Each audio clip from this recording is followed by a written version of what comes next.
Hey guys what's up, कैसे हो आप सभी। काफ़ी समय के बाद मैं कोई वीडियो अपलोड कर रहा हूँ यूट्यूब पर, जिसके लिए माफ़ी चाहूँगा। और आज भी मैं एक इम्पोर्टेंट टॉपिक के रिगार्डिंग ही बात करना चाहूँगा, regarding the future of Honda cars India hair.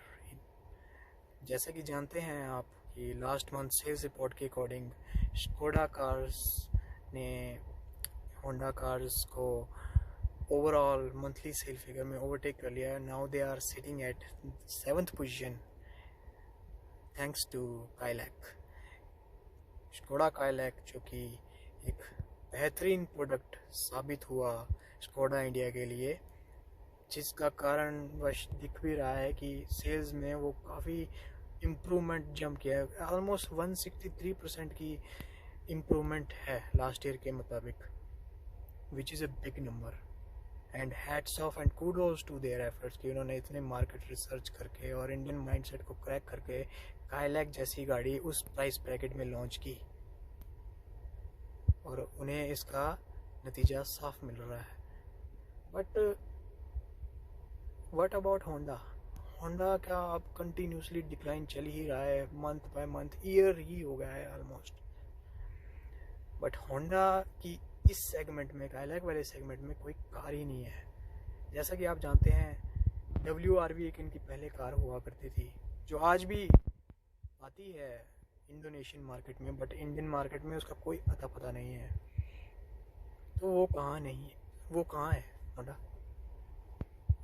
मतलब इतना इम्पोर्टेंट सेगमेंट आपने खाली छोड़ा हुआ है, कोई आपकी पोर्टफोलियो में गाड़ी ही नहीं है और आप लॉन्च भी नहीं करना चाहते। और अगर करेंगे भी तो फिर वही 1200 सीसी इंजन के साथ करेंगे, फिर रिज़ल्ट आपको मिलेगा नहीं।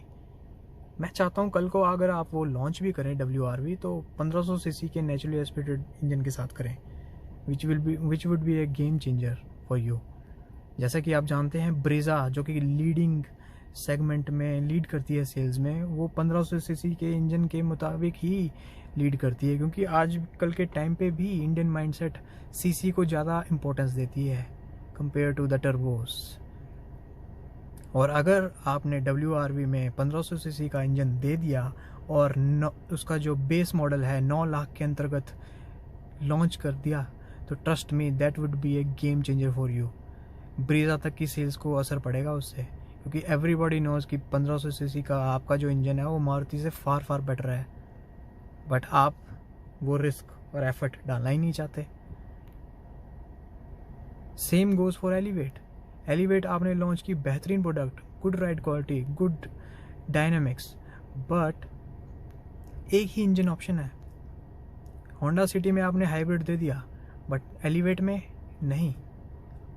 हाँ, कई लोग कहते हैं कि अगर दे देते तो वो आपकी प्राइस 20 लाख से ऊपर चली जाती या 20 लाख तक चली जाती। तो क्या फ़र्क पड़ता है? आजकल के टाइम में स्कॉर्पियो जैसी गाड़ी जो भी उसका टॉप मॉडल 30-32 लाख तक जाता है, वो गाड़ी टॉप 10 में आ रही है। तो आपको सेल्स का प्राइस का कोई प्रॉब्लम नहीं होना चाहिए। आप अपना एफर्ट तो डालिए, बाकी कस्टमर पे छोड़ दीजिए। उसके नीड्स के मुताबिक अगर उससे वो नीड लगेगी तो वो डेफिनेटली लेगा ही लेगा आपका प्रोडक्ट। बट आपने ऑप्शन ही नहीं दिया है, तो फिर कैसे होगा? कुछ मंथ्स पहले आपने होंडा अमेज भी लॉन्च की, गुड प्रोडक्ट, मुझे बहुत पसंद है। बट वो सेगमेंट कैसा है? कौन है उस सेगमेंट का किंग? डिज़ायर में मेन USP क्या है? उसकी फ्यूल एफिशिएंसी। जिसको और ज़्यादा चाहिए होता है वो CNG की तरफ जाता है। होंडा बेस में CNG है नहीं। आपके किसी भी पोर्टफोलियो में आपका फैक्ट्री फिटेड CNG है नहीं। आई नो आप थर्ड पार्टी CNG फिटमेंट करते हो, बट उसका प्रॉब्लम्स अगर फ्यूचर में आए तो कस्टमर कहाँ जाएगा? आपके फैक्ट्री में फिटेड होना चाहिए CNG, वो ऑप्शन है ही नहीं। टाटा जैसी कंपनी देखिए, CNG में उन्होंने इतनी इनोवेशन कर दी है कि बूट के नीचे ही फैक्ट्री फिटेड CNG प्लेस करके दिया है उन्होंने अपनी अल्ट्रोज में, जिससे बूट स्पेस उसका ज़रा भी कॉम्प्रोमाइज़ नहीं हुआ है।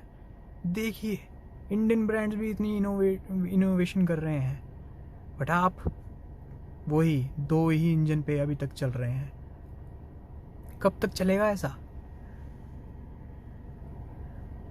और अगर आपने होंडा एलिवेट में हाइब्रिड इंजन दे भी दिया तो आप उसको प्राइस करें जैसे टोयोटा की हाई राइडर में है, उसके एस मॉडल में, जो कि सबसे ज़्यादा डिमांड में रहता है। उस पर वेटिंग पीरियड ही बहुत ज़्यादा है, कई कई जगह तो ब्लैक में भी मनी दे देते हैं लोग उसको लेने के लिए। तो डिमांड है हाइब्रिड की भी, बट आप ऑप्शन तो दीजिए अपने कस्टमर को। आप ना इंडियन मार्केट को कभी सीरियसली ले ही नहीं रहे हो, and which is very disheartening for me.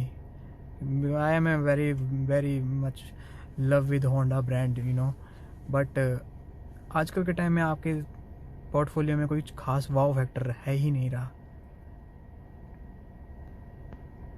मैं एक ही तरीके से मान सकता हूँ कि आप इंडिया मार्केट को काफ़ी सीरियसली ले रहे हो जब आप इस मार्केट में लोकलाइज हाइब्रिड इंजन दोगे और होंडा सिटी जैसी गाड़ी में एक टर्बो इंजन भी दोगे, तब मैं मानूंगा कि आपने इंडियन मार्केट को सीरियसली लेना शुरू कर दिया है। क्योंकि ये आपके फॉरेन मार्केट में ये सब इंजन और टेक्नोलॉजीज़ हैं, बट आपने इंडिया में नहीं दी।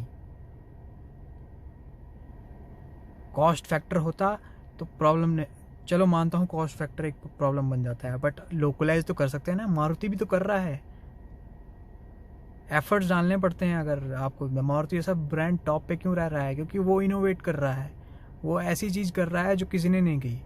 आपको भी ऐसा ही करना पड़ेगा। आप वो ही नहीं दे सकते जो सब दे रहे हैं, आपकी भी एक मेन यूएसपी होनी चाहिए।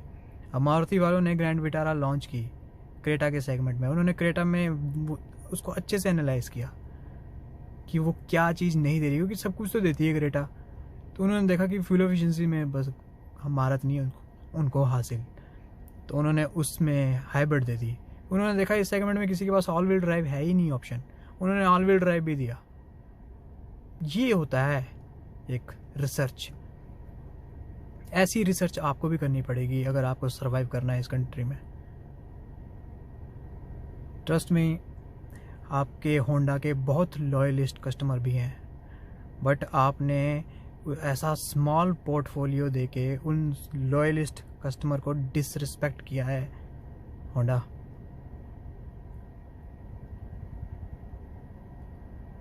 सो please try to improve your future portfolio here in India, क्योंकि मैं चाहता हूँ कि आपकी गाड़ियाँ सेल हो और अच्छी गाड़ियाँ हैं आपकी, विदाउट अ डाउट। बड़ा आपके जो लीडरशिप में जो भी लोग हैं ना, उनका मतलब उनकी इनोवेशन थिंकिंग है ही नहीं। वो आपको काफ़ी गर्द में लेके जा रहे हैं ऐसे ही। You need to change your leadership, trust me. जैसे रॉयल एनफील्ड में लीडरशिप जब चेंज हुई थी ना, तो कंपनी के लिए एक रेवोल्यूशनराइज बन गए थे। वैसा ही आपको कुछ करना पड़ेगा। आई नो मैं बाइक की कंपनी से कंपेयर कर रहा हूँ, बट इंस्पिरेशन तो ले ही सकते हैं ना। होंडा सिटी भी आपकी एक काफ़ी बेहतरीन गाड़ी होती थी, पर उसे अपडेट ना करके आपने भी बहुत बड़ी बेवकूफ़ी की। यही कारण है कि आजकल भी वो सेल्स फिगर में बहुत ही सफ़र कर रही है। एक ज़माने पे आपकी होंडा सिटी को मिडिल क्लास की एस क्लास का दर्जा दिया जाता था, क्योंकि इतनी कंफर्टेबल और शॉफर ड्रिवन कार थी वो। बट आपने उसको इतने सालों से कोई अपडेट नहीं दिया, सिर्फ जनरेशन चेंजेस दिए, दैट्स इट। बाकी कोई भी रेवोल्यूशनरी चेंजेस नहीं दिए। अब जैसे वॉक्सवैगन ने वर्टस अपनी लॉन्च की, उन्होंने थोड़ा रेवोल्यूशनाइज किया कि उसकी ग्राउंड क्लियरेंस थोड़ी इंक्रीज कर दी। डायनेमिक्स में उसमें कोई दिक्कत नहीं है ग्राउंड क्लियरेंस की वजह से भी, जो आपको हमेशा लगता है कि ऊंची गाड़ी करने से गाड़ी के डायनेमिक्स बिगड़ जाते हैं। नहीं, सस्पेंशन पे आप वर्क कर सकते हो, काफ़ी हद तक आप उसकी डायनामिक्स बचा भी सकते हो। ये वॉक्सवैगन ने साबित किया अपनी वर्टस के साथ। बट उनके पास टर्बो इंजन है, हुंडई ने भी उसका जवाब दिया वरना में टर्बो देके। बट आपकी होंडा सिटी में सिर्फ वही पुराना 1500 सीसी का नेचुरली एस्पिरेटेड वीटेक इंजन। कब तक चलेगा होंडा ऐसा? एक बार आप 1.5 वीटेक टर्बो तो दे के देखो। ट्रस्ट में, जो वर्टस का एंथुसियास्ट कस्टमर है वो खींचा खींचा आपकी होंडा सिटी की तरफ चला आएगा, but you need to revolutionise this ना। ये तो आप ही दे सकते हो ना उन कस्टमर्स को, हम थोड़ी देंगे। तो यही सब बातें हैं जो होंडा को सुननी चाहिए, पता नहीं वो सुनेगा भी कि नहीं, क्योंकि they are always late in the party. आजकल होंडा बिल्कुल CSK के MS धोनी की तरह ही बन गए हैं। आते हैं तो बहुत लेट आते हैं, और जब आते हैं तो कुछ करके भी नहीं जाते हैं। चलिए, धन्यवाद जी, इतना दूर तक अगर आपने देखा है तो thanks a lot, and it means a lot for me. Thank you.